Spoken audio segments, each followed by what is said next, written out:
Mas a grande questão toda, para mim, que eu consegui desenvolver ao longo dos anos e que eu acho que muitas pessoas falham, é a parte do gerenciamento de risco, de literalmente pesar a mão, né? Você medir a sua mão. O que é pesar a mão e medir a mão? É o seguinte: quando você tem pouco, esse pouco você pode arriscar para tentar ganhar muito. E é o que eu fiz no início da minha vida dentro do mercado de criptomoedas. O pouco que eu tinha, eu colocava tudo que eu tinha em Bitcoin. Depois, com 3 anos, eu migrei, eu perdi dinheiro, né, em alavancagem, e eu migrei para Cardano. E eu fui muito bem sucedido com a Cardano. Tive praticamente um golpe de sorte, mais sorte do que juízo, mas também tinha fundamentos para aquilo acontecer. Era um momento certo, era o time certo.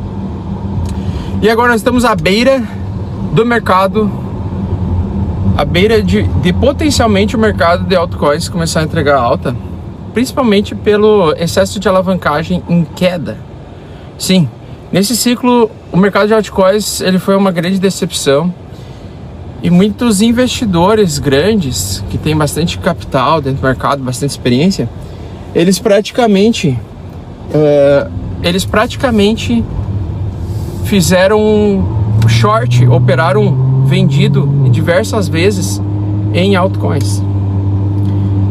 E quando essas altcoins elas ficam muito tempo em baixa, vocês podem pegar o gráfico aqui da Cake, por exemplo, vou deixar o gráfico aí da Cake. Quando você vê esses ativos muito tempo em baixa, eles começam a ter algumas janelas temporais de alta forte para vir liquidar, né? Ou seja, o smart money e as corretoras, elas impulsionam o preço desses ativos, porque elas têm muita liquidez na mão, trazem altas exponenciais que dão esses hypes momentâneos, né? Então, muitas vezes, eles induzem essa alta.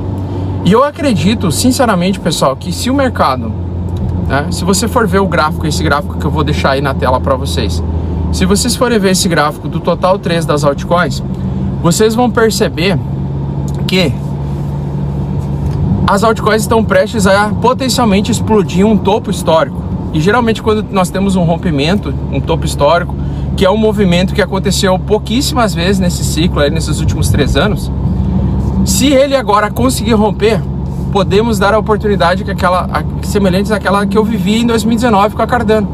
Não estou falando para sair comprando Cardano ou altcoins aleatórias, mas sim entender quais são as narrativas que potencialmente podem surgir através de uma janela temporal de alta. A gente já passou no ano passado, no ano retrasado, pela IA, né? Muitas tokens ligados a isso subiram muito bem, virtual, render e tudo mais. Claro que essas altas não se sustentam por longo prazo.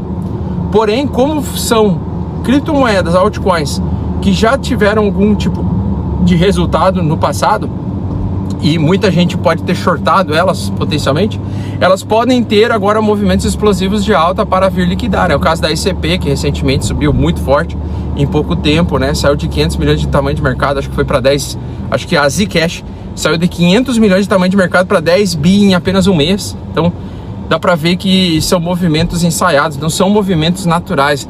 Ninguém viu o porteiro perguntar assim: Augusto, onde é que compra Zcash, né? Então, quando são movimentos não naturais, não há um movimento de uma coisa que está em tendência e aquecida, e do nada sobe, explode, geralmente é o trabalho do smart money vindo liquidar, é vindo movimentar e trazendo esse tipo de movimento.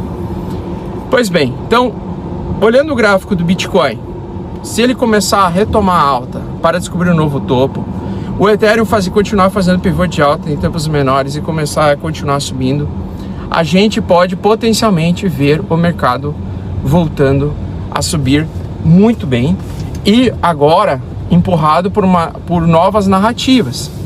Quais são essas novas narrativas? Eu não sei. Dizem que é a privacidade, né?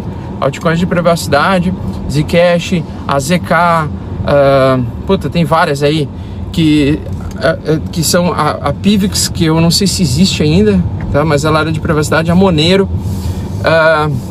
Eu não sei se essa vai ser a narrativa que vai entregar alta nessa janela temporal, mas a gente tem que observar, a gente tem que ficar acompanhando para ver, porque podem sim surgir oportunidades interessantes para esse sentido, tá?